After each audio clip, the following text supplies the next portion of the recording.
بسم الله الرحمن الرحيم. وعدت ورفعت عيني ونظرت وإذا بدرج طائر فقال لي ماذا ترى؟ فقلت إني أرى درجة طائرا طوله 20 ذراعا وعرضه 10 أذرع. فقال لي هذه هي لعنة خارجة على وجه كل الأرض إن كل سارق يبعد من هنا بحسابها وكل حالف يبعد من هنالك بحسابها. إني أخرجها يقول رب الجنود فتدخلوا بيت السارق وبيت الحالف باسمي زورا وتبيتوا في وسط بيتيه وتفنيه مع خشبه وحجارة. صدق یہو علی العظیم. پھر میں نے آنکھ اٹھا کر نظر کی اور کیا دیکھتا ہوں کہ اڑتا ہوا طومار. اس نے مجھ سے پوچھا تو کیا دیکھتا ہے؟ فقلت تو میں نے جواب دیا انی اریت درجۃ طائرہ، ایک اڑتا ہوا طومار دیکھتا ہوں جس کی لمبائی 20 ہاتھ اور چوڑائی 10 ہاتھ ہے. اس نے مجھ سے پوچھا، اس نے مجھ سے کہا یہ وہ لعنت ہے جو تمام ملک پر نازل ہونے کو ہے. اس کے مطابق ہر ایک چور اور جھوٹی قسم کھانے والا یہاں سے کاٹ ڈالا جائے گا. رب الافواج فرماتا ہے میں اسے بھیجتا ہوں اور وہ چور کے گھر میں اور اس کے گھر میں جو میرے نام کی جھوٹی قسم کھاتا ہے گھسے گا اور اس کے گھر میں رہے گا اور اس کی لکڑی اور پتھر سمیت برباد کر دے گا. حقیق عرفان قصص الانبیاء میں آپ تمام سامعین ناظرین خدمت میں سلام اور خوش آمدید. عزیزان من، ہم آپ سب کے تہ دل سے شکر گزار ہیں کہ آپ جس محبت و ہم آگہی اور دلچسپی سے اپنا پسندیدہ پروگرام حقیق عرفان میں قصص الانبیاء دیکھتے اور سماعت فرماتے اور اپنی قیمتی آراء سے آگاہ کرتے ہیں اور سوالات بھی بھیجتے ہیں. آج ہم حضرت زکریا علیہ السلام کی چوتھی نشست میں چھٹی رویا میں نئے سوالات لے کر حاضر ہوئے ہیں. اس دعا کے ساتھ آغاز ہے کہ رب تعالی ہمیں انبیاء علیہ السلام کی حیات طیبہ کو کلام پاک کی روشنی میں حق جاننے اور ماننے اور اس پر قائم رہنے کے توفیقات میں اضافہ فرمائے. آمین ثم آمین. آئیے پہلے سوال کی جانب چلتے ہیں. اڑتا ہوا طومار کیا تھا، کس نے دیکھا اور کون اور کس سے سوال کرتا ہے اور کون جواب دیتا ہے؟ ایک سوال میں کئی سوال. عزیزان گرامی، اس کا مفہوم یہ ہے ان آیات کا کہ ملک میں چوری اور قسم کھانے کے بعد بولنے یعنی جھوٹی گواہی دینے پر خدا تعالیٰ کے لعنت کا اعلان کیا جاتا ہے. عزیزان ہم ان 4 آیات میں 2 حصوں کو تقسیم کریں گے. پہلے 1 اور 2 اور پھر 3 اور 4 آیات پر ہم دیکھیں گے. ترجمہ آپ سماعت فرما چکے کہ حضرت زکریا کی چھٹی رویا تھی جو دراصل اڑتے ہوئے طومار کا رویا میں دیکھ رہے ہیں، یعنی طومار کو اڑتے ہوئے دیکھ رہے ہیں. تو ہم سب طومار کے بارے میں جانیں گے. اہل علم جانتے ہیں طومار کسے کہتے ہیں، اور ہمارے محترم سامعین میں آپ تمام بھی اس کو اسکرین پر دیکھ سکتے ہیں. یہاں ہم ایڈیٹر صاحب سے گزارش کریں گے وہ طومار کو اسکرین پر دکھائیں. شکریہ. دراصل طومار کتاب مقدس میں 16 مقامات پر ہے، یعنی ذکر ہے. سب سے پہلے حضرت عزرا کی کتاب کے 6 باب کی 2 آیت میں چنانچہ اختمتا کے محل میں جو دے کے صوبہ میں واقع ہے ایک طومار ملا جس میں یہ حکم لکھا ہوا تھا. اور زبور شریف کے 40 کے 7 آیت میں تب میں نے کہا دیکھ میں آیا ہوں، کتاب کے طومار میں میری بابت لکھا ہے. اور حضرت عیسیٰ علیہ السلام کے صحیفے میں 34 باب کی 4 آیت میں تمام اجرام میں فلک گداز ہو جائیں گے اور آسمان طومار کی مانند لپیٹے جائیں گے اور ان کی تمام افواج تاک اور انجیر کے مرجھائے ہوئے پتوں کے مانند گر جائیں گے. اور اس کے بعد دیکھتے ہیں 4 مقام پر یرمیہ اسلام کا صحیفہ ہے 36 باب کی 2 آیت. اور آپ سے عرض کرتے چلے سب سے زیادہ طومار کا ذکر حضرت یرمیہ اسلام کے صحیفے میں ہے کہ کتاب کا ایک تمار لے اور وہ سب کلام جو میں نے اسرائیل اور یہودا اور تمام اقوام کے خلاف تجھ سے کیا اس دن سے لے کر جب سے میں تجھ سے کلام کرنے لگا ہوں، یعنی یوسیہ کے ایام سے آج کے دن تک اس میں لکھ۔ حضرت یرمیہ کی اسی باب کی 4 آیت میں تب یرمیہ نے باروک نیریہ کو بلایا اور باروک نے خداوند کا وہ سب کلام جو اس نے یرمیہ سے کیا تھا اس کے زبانی کتاب کے اس تمار میں لکھا۔ یرمیہ 36 باب کی 6 آیت میں ہے کہ تو جا اور خداوند کا وہ کلام جو تو نے میرے منہ سے اس تمار میں لکھا ہے خداوند کے گھر میں روزہ کے دن لوگوں کو پڑھ کر سنا، اور تمام یہودا کے لوگوں کو بھی جو اپنے شہر سے آئے ہوئے ہیں وہی کلام پڑھ کر سنایا۔ اور 22 اور 23 آیت میں ہے کہ اور بادشاہ زمستانی محل میں بیٹھا تھا کیونکہ 9واں مہینہ تھا اور اس کے سامنے انگیٹھی جل رہی تھی، اور جب یہودی نے 3-4 ورق پڑھے تو اس نے منشی کے قلم تراز سے کاٹا اور انگیٹھی کے آگ میں ڈال دیا۔ یعنی غصے میں بھی چند صفحہ پڑھے تو اس نے اسے چاک کیا تمار کو، یعنی خدا کے کلام کو، اور یہاں تک کہ تمار انگیٹھی کے آگ میں بھسم ہو گیا۔ اور 27ویں آیت میں ہے کہ جب بادشاہ تمار اور ان باتوں کو جو باروک نے یرمیہ کے زمانے لکھی تھی جلا چکا تو خداوند کا یہ کلام یرمیہ پر نازل ہوا۔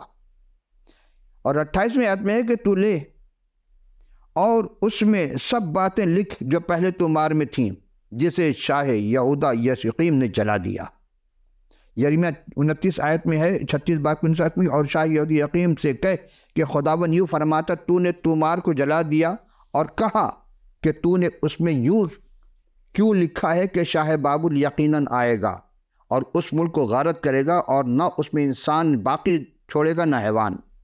یعنی کہ تمار میں مستقبل میں آنے والے بہت سی باتوں کا ذکر ہوتا تھا جو انبیاء علیہ السلام اس میں باقی خدا تحریر کرتے تھے۔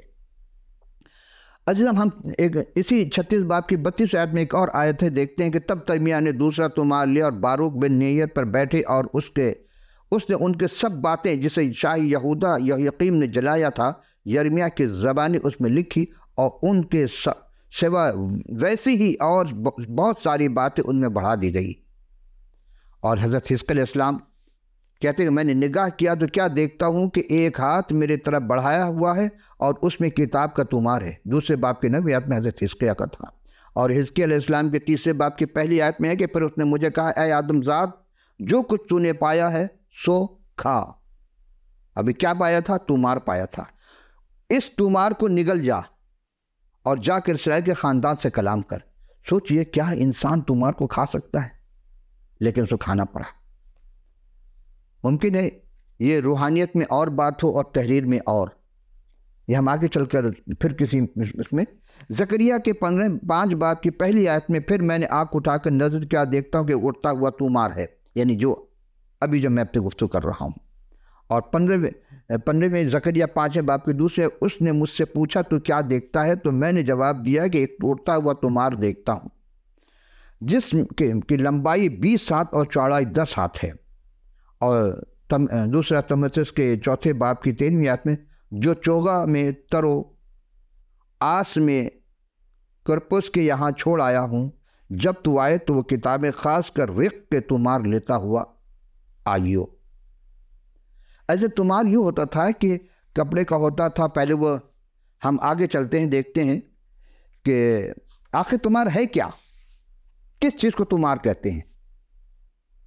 تمار اگر تے سے لکھیں گے تو اس کے کہا جائے تمار کسی چیز کو مارنے کے لیے حکم دیا جا رہا ہے، نہیں، یہ توا سے ہے۔ اور فیروز اللغات کے صفحہ 882 میں لفظ تمار کے بارے میں یوں لکھا ہے کہ عربی اور اردو میں بطور مذکر ہے، کتاب، صحیفہ، دفتر، لمبا خط، ڈھیر، تودا، کاغذ کا مٹھا، لمبی کہانی، جھوٹ یا بہتان۔ 6 معنی ہیں۔ لیکن آئیے اسی بات کو ہم، چونکہ تمار کتاب مقدس کے علاوہ قرآن شریف بھی یا کسی اس میں نہیں ملے گا آپ کو، یہ کتاب مقدس کی آیت ہے۔ اور اب آئیے اب ہم کتاب مقدس کے جو قاموس الکتاب ہے اس کے صفحہ 616 کے مطابق پیش کرتے ہیں۔ دراصل پرانے زمانے میں کتاب کی شکل مختلف تھی۔ پیپرس یا چمڑے کے کمائے ہوئے ٹکٹوں کو آپس میں جوڑ کر تقریباً 10 انچ چوڑے اور کئی فٹ لمبے کپڑے کے تھان کی طرح ایک لکڑی کے کونے ایک حصے پر لپیٹا جاتا تھا اور دوسرے پر بھی باندھ دیا جاتا تھا، لیکن جیسے جیسے وہ پڑھتے تھے دوسرے سرے پر بھی لکڑی سے جوڑ دی جاتی تھی اور اوپر خانے کے بالترتیب عبارت لکھے جاتے تھے۔ پڑھتے وقت اسے ایک طرف سے لپیٹتے اور دوسری طرف سے کھولتے جاتے تھے۔ اکثر پرانی فلموں میں یا ڈراموں میں آپ نے دیکھا ہوگا، یہ اسکرین پر بھی آپ دیکھ چکے۔ موجودہ شکل کی کتاب کو کوڈیکس یعنی دوسری صدی عیسوی میں ایجاد ہوئی۔ اس کی ایک بڑی خاصیت یہ ہے کہ اس میں حوالے تلاش کرنا آسان ہے۔ کتاب مقدس میں طومار کا ذکر آتا ہے اور یسایہ کے 34 باب کی 4ویں آیت میں ہے کہ مرقوم ہے کہ آسمان کو لپیٹے جانے کو طومار کی تشبیہ دی گئی ہے۔ جب عبادت خانہ میں خادم نے خداوند یسوع مسیح کو یسایہ نبی کا صحیفہ پڑھنے کو دیا تو وہ طومار کی شکل میں تھا، اور کیتھولک ترجمہ میں اس کو طومار اور کتبہ یا دوسری آیت چیز بھی لکھی ہوئی ہے۔ اور اسی طرح جب 1947 میں وسط میں قمران کے غار میں کھدائی کے دوران جو نسخہ ملا تھا وہ یسایہ نبی جو خدا تعالیٰ کے رسول اکبر میں پہلا نام آتا ہے انہی کا صحیفہ طومار میں ملا۔ اور جب آپ بحر مردار کے طومار وہ چمڑے کے 16 ٹکڑوں میں جوڑ کر بنایا گیا تھا۔ یہ 10 انچ چوڑا اور 20 فٹ لمبا تھا۔ اس کے متن میں 54 خانے تھے۔ عام چمڑے میں لکھا گیا، بعد میں چمڑے کے خاص طریقے سے کما کے اس قسم کے اوراق یعنی رق تیار کیے جاتے تھے جو دیر پا اور نفیس ہوتے تھے۔ یہ ورق خاص کر پرگمن میں بنتے تھے۔ اس چرمی کاغذ کے بے حد مشہوری اور مانگ تھی۔ ملکی نظم و نسق اور عدالتی نظام کے بارے میں 3 رویا کے سلسلے میں یہ پہلا رویا ہے۔ طومار حضرت سلیمان میں ہیکل کی دیوڑی پر تھا۔ عزیزان گرامی، ہم جب دیکھتے ہیں تو حضرت زکریا یہ 6ٹھی رویا تھی جو دراصل اٹھتے ہوئے طومار کو دیکھ رہے تھے، تو وہ سب سے پہلے ہم طومار کے بارے میں جانیں گے کہ اہل علم تو جانتے ہیں کہ طومار کیا ہے، کیا چیز ہے یہ۔ بزرگان خدائے بزرگ برتر انبیاء کرام کو جو اپنا خاص قاصد بنا کے انسان کی ہدایت کے لیے رہنمائی اور مبعوث فرما کر سلامتی کے فرزندوں سے سلامتی سے پیش آئے، بلکہ وہ نقیب بھی تھے اور جنگ پسند اور باغیوں کے خلاف اعلان جنگ بھی کرتے تھے۔ اس باب میں 2 رویا کا ذکر ہے، لیکن اس سوال میں صرف ایک رویا کا ذکر ہے جس میں خداوند متعال غضب اور آدمی کے تمام بے دینی اور ناراستی، حقیقی سچائی نیکی کے بجائے برائی اور گناہان کی وجہ کو ظاہر کیا گیا ہے۔ رب العالمین جو سب کے لیے بے انتہا رحیم اور کریم، لیکن ان آیات میں ان گناہ گار کا ذکر ہو رہا ہے جو صیون میں ہیں، ڈر جائیں گے، لیکن صیون نہیں بلکہ پوری دنیا کے لوگوں کو متنبہ کیا جا رہا ہے۔ بظاہر تو اس وقت صیون کے لیے تھی، جیسا حضرت یسایہ السلام کے صحیفہ کے 33ویں باب کی 4 آیت میں آئے، ارشاد رب العالمین ہو رہا ہے کہ جس کا مفہوم ہے خدا نے ان افراد سے سختی سے حساب لیں گے جو شریر، ناپاک اور بے دین ہے، اور جو اصلاح کی اس زمانے میں اصلاح پذیر ہونے سے نفرت کرتے ہیں۔ جبکہ خدائے بزرگ برتر پوری قوم پر مہربانی کر رہے ہیں تو ان کے خاندان لعنت کے زیر اثر رہیں گے، اور یہ باتیں حضرت زکریا اس اٹھتے ہوئے طومار میں دیکھتے ہیں۔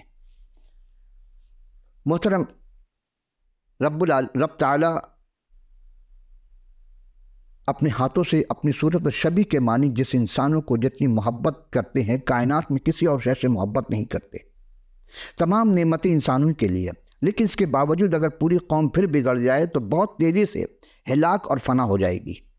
آپ نے دیکھا ہوگا بہت سارے قوم تباہ ہو چکے، برباد ہو چکے، دنیا میں نام و نشان مٹ چکا، اور اس بات کی وضاحت ہم اگلے روئے میں پیش کریں گے جب ہم اگلے روئے میں، لیکن اس باب میں ہم یہ دیکھتے ہیں کہ 4 باب کی طرح حضرت زکریا کو بیدار کرنے کی ضرورت نہیں پڑی، بلکہ وہ جاگتی آنکھوں سے دیکھ رہے تھے۔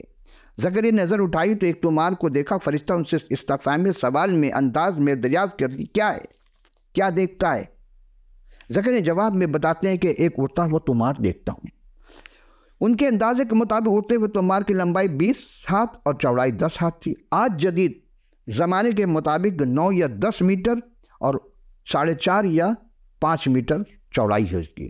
اگر آپ غور فرمائے تو عہد نامہ قدیم اور عہد نامہ جدید یعنی نیا پرانا عہد نامہ نوشتے جو تھے وہ صحائف انبیاء کے طومار میں ہیں، جن میں رب العالمین ذوالجلال والاکرام نے ہمارے واسطے اپنی شریعت کی اور انجیل کی اعلیٰ و عظیم باتیں تحریر کروائیں۔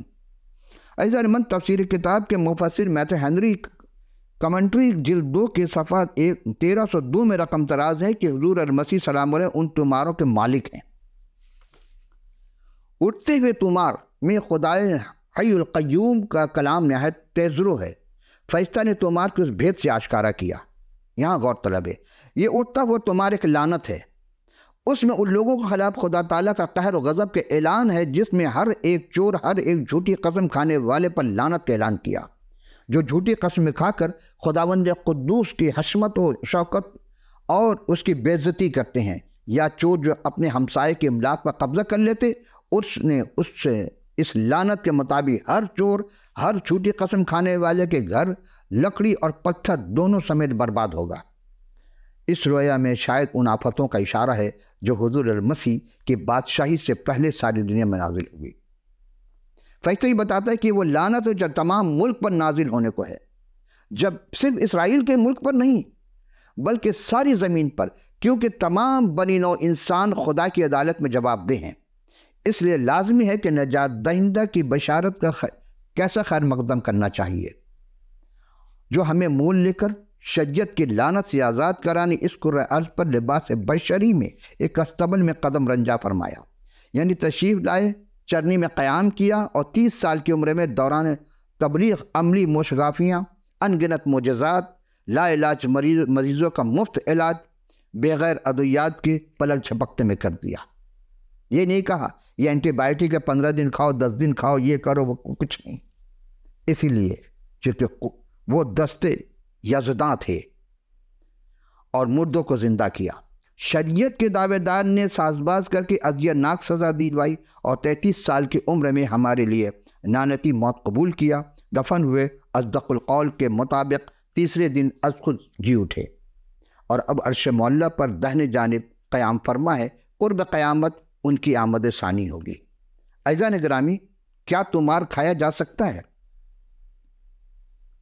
حزقیل علیہ السلام کے 3 باب کے 1 سے 3 آیات میں ہے کہ پھر اس نے مجھے کہا کہ اے آدمزاد، جو کچھ تو پایا ہے سو کھا، اس تمہار کو نگل جا اور جا کر اسرائیل کے خاندان سے کلام کر۔ یعنی حزقیل علیہ السلام کہتے ہیں کہ تب میں نے منہ کھولا اور اس نے مجھے تمہار کھلایا۔ تو ذائقہ تو ہوگا کچھ کھانے کے بعد، نمکین، میٹھا، کڑوا، ترش یا مرچ لگ رہی ہوگی؟ نہیں۔ پھر اس نے مجھے کہا کہ اے آدمزاد، اس تمہار کو جو میں نے تجھے دیتا ہوں کھا جا اور اس سے اپنا پیٹ بھر لے۔ تب میں نے کھایا اور میرے منہ میں شہد کے مانند میٹھا تھا۔ کلام خدا ایمان والوں کے لیے میٹھا ہوتا ہے اور بے دین بے ایمان والوں کے لیے کڑوا اور بہت تلخ ہوتا ہے۔ اس سے یہ سبق ملتا ہے کہ چاہیے کہ نبی کی طرح ہم بھی تمہار کو کھائیں۔ کیا کاغذ کھا جائیں؟ نہیں، کلام کو اپنے اندر اپنے ذہن میں اتاریں۔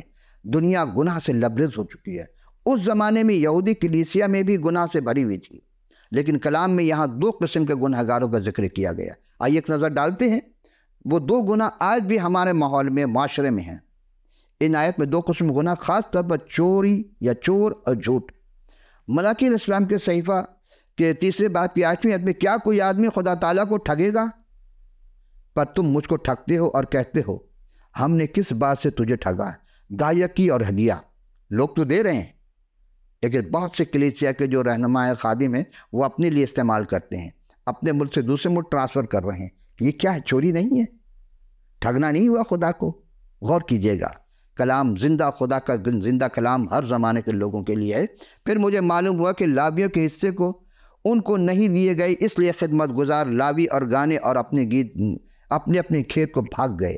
جب ان کو معاوضہ نہیں دے گا، کیا وہ بھوکے رہیں گے؟ سوچئے گا، ان دونوں آیات کی رو سے الف چور سے مراد ہر شخص جو چوری کرتا ہے، مگر خاص شخص جو اس چیز کو اپنے استعمال میں لے آتا ہے جو خدا کے لیے مخصوص ہے اور الگ کی گئی ہو۔ بے شک توہین مقدسات سب سے بڑی چوری ہے۔ دراصل انسان کے خلاف گناہ چوری ہے۔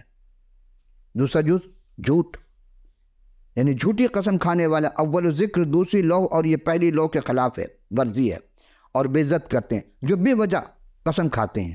اس لیے کلام میں لکھا ہے، نہ تو قسم کھانا، کیونکہ ہاں کی جگہ ہاں اور نہ کی جگہ نہ کہنا۔ وہ بے قصور نہ ٹھہرے گا جو جھوٹی قسم کھاتا ہے، اس کا کیا ٹھکانہ؟ جس نے سزا سنائی وہ دیکھے گا، اس پر عمل بھی ہے۔ کون ہے جو اس لعنت کو مزاحمت کر سکے یا اس سے بچ سکے؟ ہے کوئی خدا کی لعنت سے بچ سکتا ہے؟ سوائے توبہ کے اور ایمان لانے کے کوئی چیز کو نہیں بچا سکتی۔ جو قادر مطلق خدا نازل کرتا ہے اصل نہایت ہولناک ہے۔ ہر ایک چور اور جھوٹی قسم کھانے والے یہاں سے کاٹ ڈالا جائے گا۔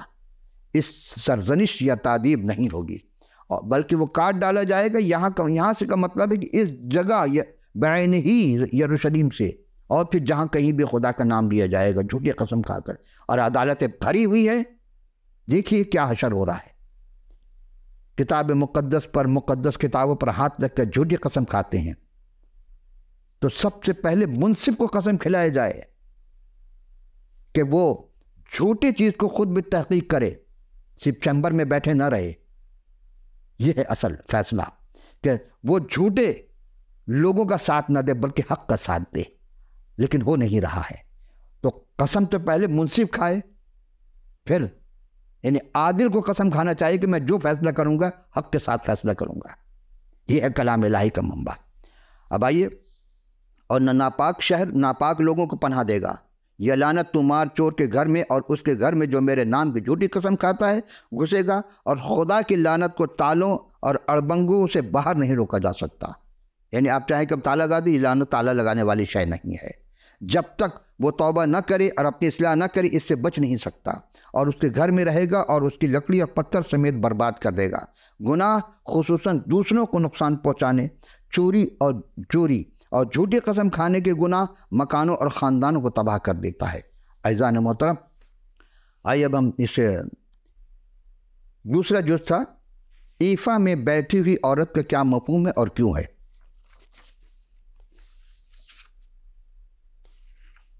عزیزم، ہم پڑھ چکے تھے ایفا کے بارے میں بھی، نہیں کہ وہ فرشتہ جو مجھ سے کلام کرتا تھا نکلا اور اس نے مجھ سے کہا۔ یہ زکریا کے 5ویں رکوع کی 5 سے 11 آیت ہے، ہم بہت مختصر چلیں گے۔ اور وہ فرشتہ جو مجھ سے کلام کرتا تھا اس نے مجھ سے کہا کہ اب تو آنکھ اٹھا کر دیکھ کیا نکل رہا ہے۔ میں نے پوچھا یہ کیا ہے؟ اس نے جواب دیا کہ ایک ایفا سے نکل رہا ہے، ایفا نکل رہا ہے۔ اور اس نے کہا تمام ملک میں اس ایفا کی شبیہ ہے، اور شیشے کے ایک گول سرپوش سے اٹھایا گیا، اور ایک عورت ایفا میں بیٹھی نظر آئی، اور اس نے کہا کہ یہ شرارت ہے، اور اس نے ایفا کے نیچے دبا کر شیشے سے اس سرپوش کو ایفا کے منہ بند کر دیا۔ پھر میں نے آنکھ اٹھا کر کیا دیکھتا ہوں کہ وہ 2 عورتیں نکلیں، بازوؤں سے بھری ہوئی تھی، اور کیونکہ ان کے لک سے بازو تھے، وہ ایفا کو آسمان سے زمین کی طرف درمیان میں اٹھا لے گئی۔ تب میں نے ان سے فرشتوں سے اس سے کلام کرتا تھا پوچھا یہ ایفا کہاں لے جاتی ہے؟ اس نے جواب دیا صنعار کے ملک کو، اس لیے کس کے لیے گھر بنائیں، اور وہ جب تیار ہو اس جگہ رکھی جائے۔ عزیزو، ایفا الف یہ فی الف عربی اور اردو زبان میں اس کے معنی پورا کرنا، وفاداری کرنا، ادا کرنا، لیکن یہ جو لفظ ہے الف یہ فی ہے، یہ عبرانی لفظ ہے۔ اور بعض لوگ کہتے ہیں کہ ایفا کے معنی رفرف، اور رفرف جب آئے گا تو آپ کے ذہن مان چاہیے کہ پیغمبر اسلام جب معراج میں گئے تو رفرف میں گئے تھے۔ لیکن آئیے، ایک بڑے برتن کا نام ہے جس میں ایک آدمی بیٹھ سکتا ہے۔ یہ ایک معیاری پیمانہ تھا، اس میں کمی بیشی کرنے کی ممانعت نہ تھی، اس میں صرف اناج ماپتے تھے۔ اس کے 6 اور 10ویں حصے کا ذکر ہوتا ہے۔ یہ ایک پرانا ناپ تھا جو قاضیوں کے زمانے میں بھی تھا۔ بت ایفا کے برابر اشیاء کے تر کیا جاتا تھا۔ اور لق جو ہے یہ فارسی زبان میں لق چھوٹی کاف سے ہوتا تھا، اور عربی میں یہ لق کہتے ہیں۔ یہ اردو میں سارا سے ایک پرندہ ہے جس کے بازو بہت چوڑے ہوتے ہیں، تو ان کے بازو میں بھی ہوا داخل ہو گئی۔ اس رویا کا مطلب ہے کہ بت پرستی اور زردوز دینداری ملک سے نکال کر اپنے قدیم اور بنیادی ملک یعنی بابل میں پہنچائی جائیں گی۔ عزیزان گرامی، بظاہر 7ویں مذکورہ رویا کے تعلق گزشتہ رویا سے پیوستہ ہے۔ حضرت زکریا کو بہت سے صاف اور دکھائی دیے، مگر اس میں کچھ باتیں ایسی ہیں جن کا سمجھنا مشکل تھا۔ بعض علماء کچھ بیان کرتے ہیں کہ رویا یہودی قوم کی آخری بربادی اور یہودا کی پراگندگی ہے، یعنی حیرانی پریشانی کا باعث ہے۔ جب مستقبل حضور المسیح کو مصلوب کیا جائے گا اور خوشخبری سنانے والوں کو ستائے جائیں گے تو ان کی بدکاریوں کا پیالہ لبریز ہو جائے گا، اس پر یہ لعنت ہوگی۔ حضرت زکریا نبی نے کہا یہ ذرا مڑیں اور دیکھیں۔ جب انہوں نے دیکھا تو کیا دیکھتے ہیں کہ یہودی قوم جہاں جہاں پراگندہ ہے، اس کا یہی حال ہے۔ بعض کہتے ہیں ایفا کا کاروبار ہوتا تھا، ناپتے تھے اور بڑا پیمانہ تھا۔ یہاں یہ تصور ہے کہ یہ سارے ملک میں ایفا کے ذریعے کاروبار لین دین ہوتے ہیں، آج بھی ہوتے ہیں، لیکن ایفا کے ذریعے نہیں بلکہ پیمانہ آج بدل گیا ہے۔ عزیزان گرامی، آج ہم جب اپنے معاشرے پر جب نگاہ کرتے ہیں تو ایسا ہی گناہ رس بس گیا ہے۔ ایفا عورت کہا گیا ہے، اور ایفا کو یہاں پر ایک عجیب انداز میں پیش کیا گیا، یہ شرارت ہے۔ عورت کو کہا یہ شرارت ہے۔ عجیب بات ہے کہ اس کا منہ ڈھکا ہوا ہے، یعنی گناہ اتنے ہیں کہ اس بات کو ظاہر کرنا مقصود ہے کہ توبہ نہ کرنے والے گناہگار کسی صورت خدا تعالیٰ کے غضب سے بچ نہیں سکتے۔ یہ ناقابل برداشت ہے۔ احساس گناہ کے ذریعے سیسے کے سرپوش کی طرح دبا دیا جائے گا، اور کوئی کتنا بچنا چاہے عذاب الہی سے نہیں بچ سکتا۔ اس سے ظاہر ہوتا ہے کہ آخری زمانے میں بت پرست اور زر دوستی کے مذہب کو عیسائی سے نکال کر اس کے الگ اڈے میں پہنچا دیا جائے گا۔ یعنی دوسرے ملک میں بھی ہو سکتا ہے، یہ ہمارے معاشرے میں بھی یہی ہے۔ اور اس کا اصل مقصد کیا ہے کہ بت پرستی کی بدترین شکل اختیار کر لے گا، یعنی مخالف مسیح کو خدا مان کر اس کی پرستش کرنے لگیں گے۔ وہ دور دراز ممالک میں رہنے بسنے پر مجبور ہوں گے، اور جب وہ تیار ہو تو اس جگہ رکھی جائے گی۔ یہ آفت پشت در پشت جاری رہے گی، ان کی بدکاری جاری رہے گی، ان کے دل میں اتنے سخت ہو جائیں گے، لیکن جب بھی جو ان سے توبہ کرے گا اور قیامت سے قبل حضور المسیح کے توبہ اور نجات دہندہ کو قبول کرے گا تو اس کی نجات ملے گی۔ یہ پوری دنیا کے لیے ہے۔ ممکن ہے ہمارے بہت سے بھائی اس بات کو یقین نہیں کریں گے، لیکن اگر آپ سورہ بقرہ کی آیت 210 کی تلاوت کر کے اس کی تفسیر میں جائیں گے تو بات ساری واضح ہو جائے گی۔ آج کی گفتگو ہم یہاں اختتام پذیر کرتے ہیں، لیکن چلتے چلتے وہی بات کہ کلام مقدس کو جاننے کے لیے آپ کے پاس کلام مقدس کا ہونا بہت ضروری ہے تاکہ اس کا مطالعہ کر سکیں۔ نہیں ہے تو اب اسکرین پر آپ کو ٹیلی فون نمبر، واٹس ایپ، ای میل دکھائے جا رہے ہیں، جو بھی آپ کو اویلیبل ہو، آپ ہمیں اپنا پورا پتہ لکھ بھیجیے تاکہ ہم آپ کی خدمت میں آپ کے دیے ہوئے پتے پر فی سبیل اللہ کتاب مقدس ارسال کر سکیں۔ اور آپ اپنی قیمتی آرا سے ضرور آگاہ کیجیے گا۔ تو اگلی نشست پھر حاضر ہوں گے، اس وقت کے لیے اجازت، خدا حافظ و ناصر۔